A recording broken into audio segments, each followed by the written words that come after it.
In Genesis 49, we see that Jacob here pronounces a future, a blessing, a proclamation as well of his sons, of what they would have, of what they would receive, of what he would give to them as he passes on. And it's interesting to note that not all get the same, and what is received is based upon their actions. And so even though Jacob, Israel, the future of the entire people, the covenant people of God, his sons were not all godly.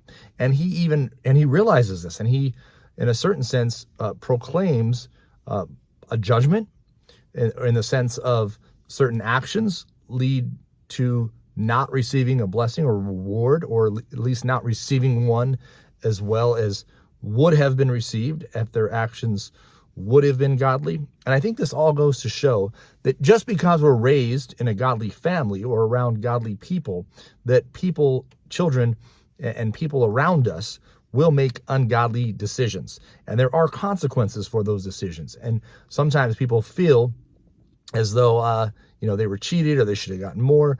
But ultimately, God will bless those who are faithful unto him. And we need to live our lives as the faithful sons, such as Joseph, rather than unfaithful, and rather than to grow bitter or to think that somehow because our family or those around us walk with the Lord, that we could just kind of like toe the line and now receive any kind of punishment or judgment. But the reality is, no, we each of us are responsible before the Lord. And just because we're in the covenant externally doesn't mean that we're in it internally. This is what oftentimes theologians call the visible and invisible church.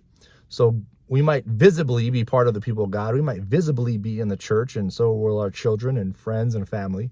But God knows those who are truly his. And so it's ultimately up to each of us to make sure our heart and mind and really our souls are right before the Lord, because we can receive external blessing. But more importantly, we really need internal salvation. We really need not just the land and the temporal blessings that Jacob passes to his sons, but we really need eternal life through Christ.